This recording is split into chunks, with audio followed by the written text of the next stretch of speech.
Gusto nyo ba ang mangga nyo na mababa pa lang pero namumunga na? Turo ko sa inyo kung paano i-grafting yung mangga natin. Sa buto pa lang siya. So mga idol, alam nyo to mga idol.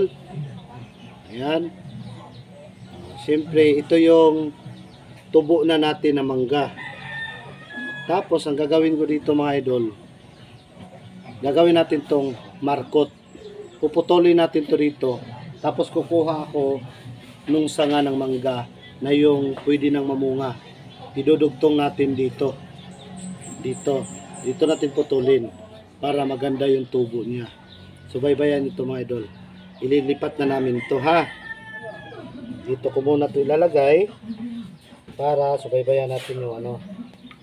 Yan. Yan natin yan. Ayan, kung gusto nyo talaga mag-grafting ng mangga, ayan, ito ang gagawin natin. Piliin natin yung buto na meron na siyang dahon, tapos puputulin natin. Talagang kailangan diligan natin. Dito tayo manguha ng sanga. Kukunin natin yung sanga niyan mga idol. Kukunin nyo yung pwede nang mamunga. Mga idol, yung mga luma na dahon, yan pwede yan. Kita ko sa inyo. Yan, may nakita ko dito mga idol. Ito mga idol oh. Maganda to mga idol oh. Ito. Ito maganda to. Ito maganda to mga idol. Kukunin natin. Tatanggalin natin to mga idol. Yung dahon.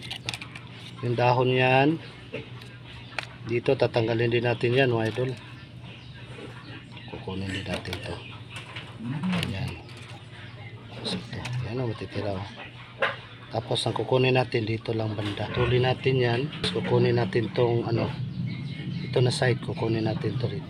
At sa gitna nito, yan, hiwaan natin sa gitna para dyan natin ipasok yung pinotol natin. Yan. At kukuha ko ng aloe vera dito para dito ko ilulublog. Yan.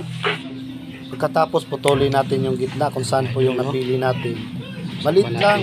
Tapos ilalagay natin yan doon sa pinotol natin na puno ng mangga. Yan.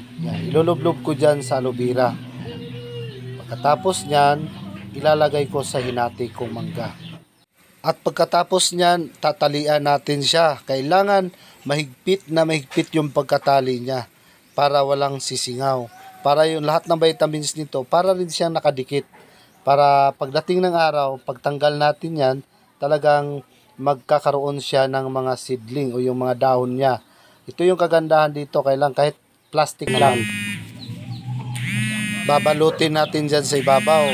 Pagkatapos lagyan natin ng tape para mag-moist siya kung magkakaroon siya ng tubig, no? Tapos hindi siya magkakaroon ng mga ng insekto. Balutin natin ng maigi para pagdating ng araw maganda yung tubo niya. Sana mag-success ito. Update namin kayo pagka tapos nito mga idol, no? Tubig.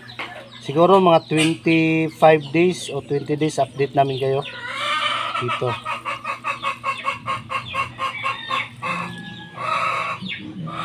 Tingnan natin yung tubig yan.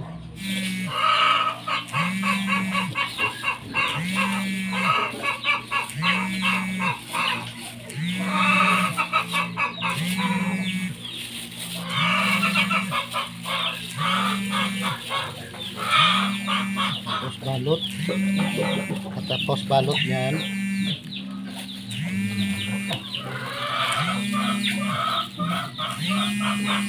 Okay.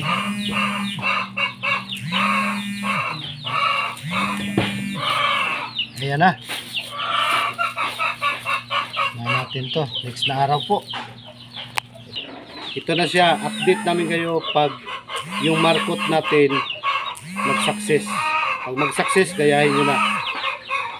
Tara.